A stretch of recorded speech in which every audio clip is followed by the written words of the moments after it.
Salut à tous, nous sommes heureux de vous accueillir dans ce Gabon News Sport. Au sommaire de ce programme, bien sûr, cette défaite face au Burkina Faso qui brise le rêve du Gabon, sinon des Panthères du Gabon quant à leur participation au Mondial 2014.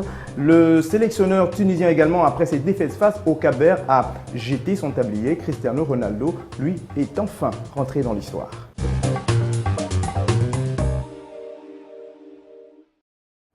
Si les armes à la main que le Gabon est tombé face au Burkina Faso, c'était au Burkina le samedi 7 septembre dernier, donc troisième du groupe E avant le dernier match du deuxième tour de la zone Afrique face au Burkina Faso.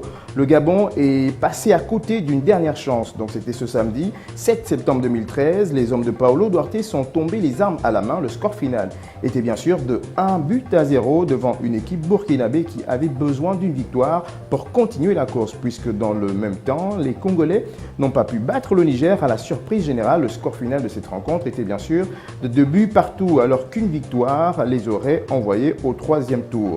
Rappelons que les finalistes de la dernière Coupe d'Afrique des Nations avaient entamé leur deuxième tour par 2 défaites consécutives. Donc c'est désormais fini pour le Gabon. On ne compte plus notre participation du côté du Brésil.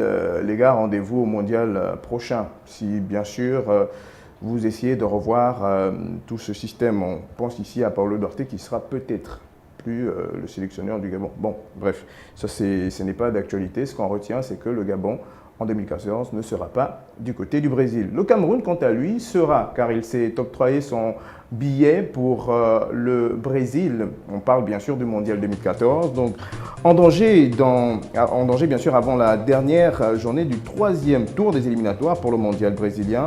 Le Cameroun s'en est tiré ce dimanche. Les Lions indomptables ont battu la Libye grâce à un but de l'ancien Lillois Aurélien Chedjou à la 42e minute. Et garde bien sûr la tête du groupe I. Jean de Makoun, le bémol de cette rencontre, est sorti sur une blessure à la première période. Donc le Cameroun est le dernier pays qualifié pour les derniers tours des qualifications après l'Éthiopie, le Nigeria, le Burkina Faso, le Cap-Vert, le Sénégal, l'Algérie, la Côte d'Ivoire, l'Égypte et le Ghana. Rappelons que le tirage au sort se déroulera le 16 septembre prochain. Donc bonne chance au Cameroun qui est bien sûr, on va le dire, un potentiel leader et qui sera pourquoi pas en finale de cette Coupe du Monde 2014. Ce serait intéressant. Nous parlons cette fois-ci d'une grosse surprise, j'ai envie de dire d'une grosse prestation. Il s'agit bien sûr du Cap-Vert qui s'est illustré de belle manière. Donc il y a un an, on se rappelle, le Cap-Vert rêvait de participer à la Coupe d'Afrique des Nations pour la première fois de son histoire. Donc finalement, en quart de finale de cette compétition, ils avaient étonné tout le monde. Mais les requins bleus ne se sont pas arrêtés en si bon chemin, puisqu'ils sont désormais à un match aller-retour de la Coupe du Monde. Une performance extraordinaire pour ce petit pays de 4000 m² et bien sûr de 500 000 habitants. Le Cap-Vert est désormais à 2 matchs de la Coupe du Monde 2014. Ce samedi, les Cap-Verdiens ont gagné devant la Tunisie. Le score final était bien sûr de 2-0, éliminant du coup les Aigles de Carthage dans la course du Mondial 2014 au Brésil. On souhaite une bonne chance au Cap-Vert. Personnellement, je souhaiterais que cette équipe passe car elle le mérite avec tous ses efforts fournis. On se rappelle la dernière Coupe d'Afrique des Nations où ils se sont très bien illustrés. Ce serait bien de les voir, pourquoi pas, au Mondial 2014 du côté du Brésil. Donc, on va poursuivre ce programme avec la démission du sélectionneur tunisien après, bien sûr, cette défaite face au Cap-Vert 2-0. C'était mon dernier match avec l'équipe nationale, a déclaré Nabil Maloul, voilà, dans la foulée de la défaite 2-0 contre le Cap-Vert samedi soir à Rades, synonyme d'élimination dans la course au Mondial 2014. Rien n'a fonctionné face au Cap-Vert, les joueurs cadres n'ont pas répondu présent, l'adversaire était meilleur que nous aujourd'hui. C'est le peuple et bien sûr le peuple qui reste le plus déçu, a expliqué le désormais ex-sélectionneur des Aigles du Carthage. Les Tunisiens, grands favoris devant leur public pour bien sûr rallier, allais-je dire, le troisième tour des éliminatoires de la zone Afrique, n'avaient besoin que d'un nul. Ils n'avaient besoin que d'un nul. Et c'est dommage, c'est la loi du sport. Il fallait un vaincu et un vainqueur. Mais la Tunisie s'est trouvée cette fois-ci du mauvais côté de la ligne. Donc rendez-vous peut-être pour le mondial prochain en même temps que les Panthères du Gabon aussi. Bon, c'est pas grave, c'est le sport africain bien sûr qui gagne.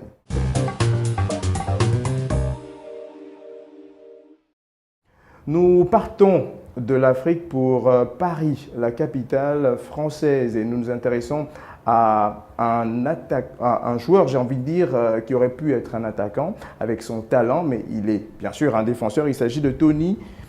Il s'agit bien sûr de Thiago Silva. Voilà, j'y arrive. Je pensais à un Tony, un sportif qui est en train de monter également du côté de quelque part dans la capitale gabonaise, Libreville, donc qui regarde certainement ce programme. Donc il s'agit bien sûr de Thiago Silva qui, pour une deuxième fois, a refusé, malgré lui, de jouer au Barça. Donc pisté cet été par le Barça, Thiago Silva a finalement prolongé son contrat avec le Paris Saint-Germain jusqu'en 2018. Ça a été difficile pour lui de dire non 2 fois au Barça.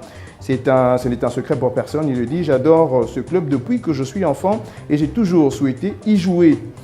Certaines choses, certaines raisons nous emmènent à prendre des décisions qui parfois vont en l'encontre de nos rêves. Ça a été le cas pour Thiago Silva qui dit, je cite, « Pourquoi j'accepterais de gagner moins en jouant pour le Barça? Pourquoi les joueurs doivent sans cesse se sacrifier?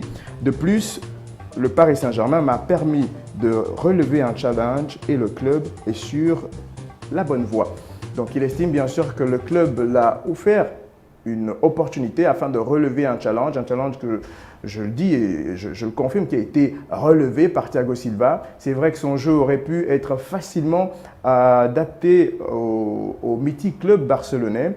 On espère peut-être que la saison prochaine, pourquoi pas, il rallie le Barça malgré le fait qu'il est prolongé jusqu'en 2018 avec le Paris Saint-Germain, le club de la capitale.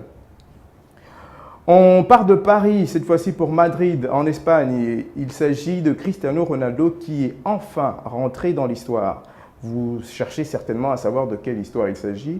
Qu'a-t-il fait pour rentrer dans l'histoire? Mais je m'en vais vous dire ce qui s'est passé. C'était bien sûr ce vendredi 6 septembre 2013, auteur d'un triplé. Ce triplé qui lui permet de dépasser Eusebio au classement des meilleurs buteurs de la sélection portugaise. 43 buts pour Cristiano Ronaldo contre 41. Donc Cristiano a reconnu, bien sûr, ressentir quelque chose de très spécial. Après la victoire du Portugal en Irlande, le score était bien sûr de 4 buts à 2. Voilà. Il dit, je cite, « Je suis tout de même fier d'avoir égalé puis dépassé Eusebio, un des plus grands joueurs du Portugal », a-t-il reconnu après la rencontre. Il a dépassé Eusebio de 2 buts, donc il est à 43 en ce moment et ça fait de lui le meilleur buteur de cette sélection portugaise.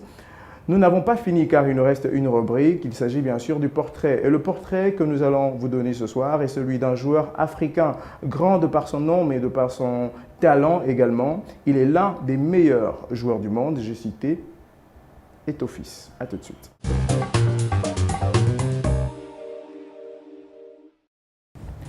Samuel Eto'o Fils, né le 10 mars 1981 à Douala au Cameroun, est un footballeur camerounais évoluant au poste d'attaquant. Il évolue à ce poste au sein de Chelsea depuis le 29 août 2013.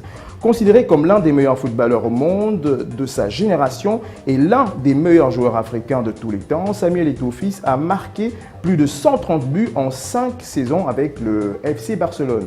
En 2010, il est devenu le premier et le seul joueur à remporter 2 triplés, championnat, Ligue des champions et coupe consécutifs.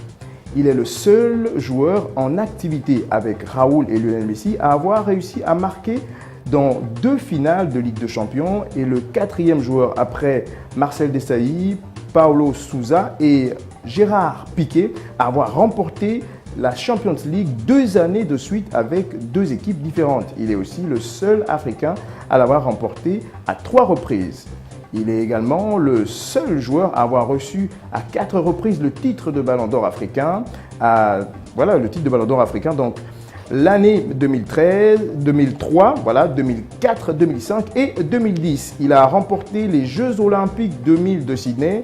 Il a gagné la Coupe d'Afrique des Nations en 2000, en 2002 et a participé à la Coupe du Monde en 98, en 2002, en 2010. Et il est le meilleur buteur de l'histoire des Lions indomptables du Cameroun et le meilleur buteur de l'histoire de la Coupe d'Afrique des Nations. Il est également le meilleur buteur de l'histoire du RCD Majorque. Voilà un peu ce qu'il fallait retenir sur ce joueur africain qui est, on va dire, l'un des meilleurs joueurs au monde.